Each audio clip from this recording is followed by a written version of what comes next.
পাৰো তোমাৰ ছবি ধৰা দিলা গোপনে আহি জিয়াৰ সুৰত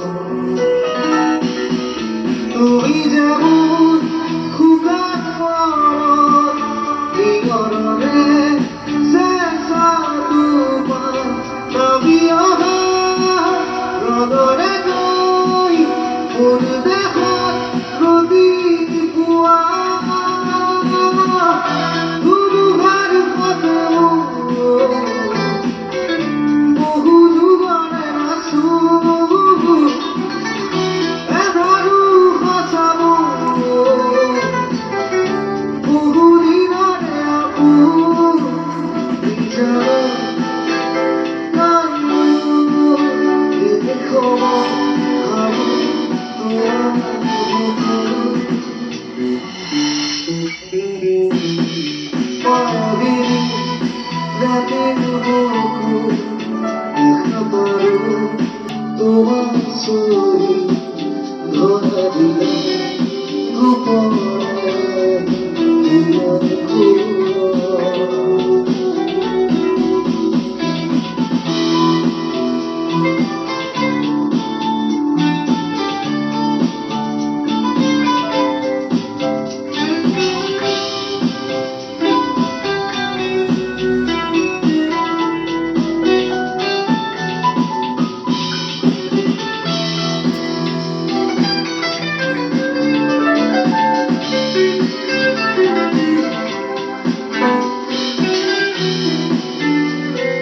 প্ৰতিশোধৰ প্ৰভাতী ফুলে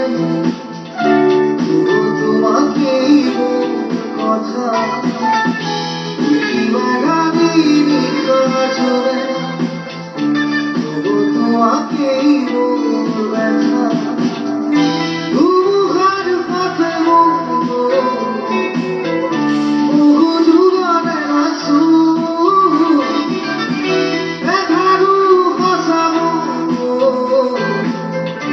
বহু দিনৰে আপোন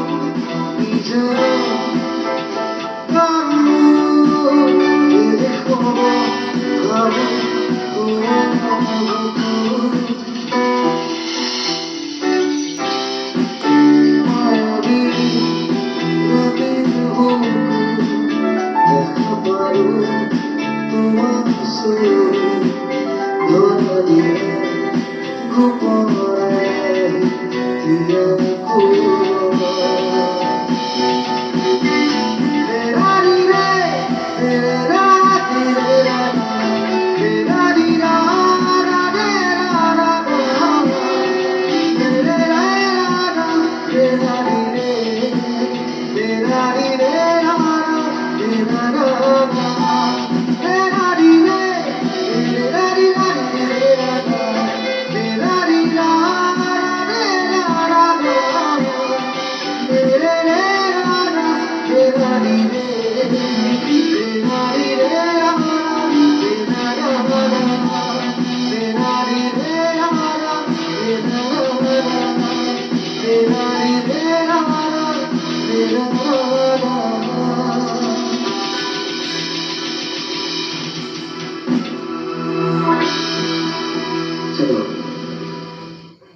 বহুত ধন্যবাদ প্ৰিয় দৰ্শক ইমান সময়ে আমি ৰহিম ৰাজৰ কণ্ঠত জুবিন গাৰ্গৰ কেইটামান চিৰসেউজ গীত শুনিলোঁ আৰম্ভণিতে মই কৈছিলোঁ প্ৰথমটো বহাগ যিটোত জুবিন গাৰ্গ আমাৰ মাজত নাই বহাগৰ মঞ্চ গীত পৰিৱেশন কৰিছে কোনোবা গায়ক গায়িকাই কিন্তু জুবিনবিহীন সেই মঞ্চবিলাকত দৰ্শক শ্ৰোতাই কিবা এটা উকা অনুভৱ কৰি আছে আৰু তেনেকুৱা সময়তে এগৰাকী নতুন প্ৰতিভাৰ আৱিষ্কাৰ হৈছে এই ৰহিম ৰাজ তেওঁ জীৱনৰ প্ৰথমটো টেলিভিছন শ্ব' তেওঁ নিজেই কৈছে আৰু কিছু নাৰ্ভাছ হৈছোঁ বুলি কৈছে আপোনালোকে চুলি চিঙা বিচাৰ নকৰিব তেওঁক শুভেচ্ছা দিয়ক আশীৰ্বাদ দিয়ক জুবিনৰ গীতবিলাক যদি এই প্ৰজন্মটোৱে শুদ্ধ ৰূপত গাবলৈ চেষ্টা কৰে, ধৰি ৰাখিব বিচাৰে, বিলাব বিচাৰে, আমি তেওঁলোকক উৎসাহ দিব লাগিব, সাহস দিব লাগিব, প্ৰেৰণা দিব লাগিব।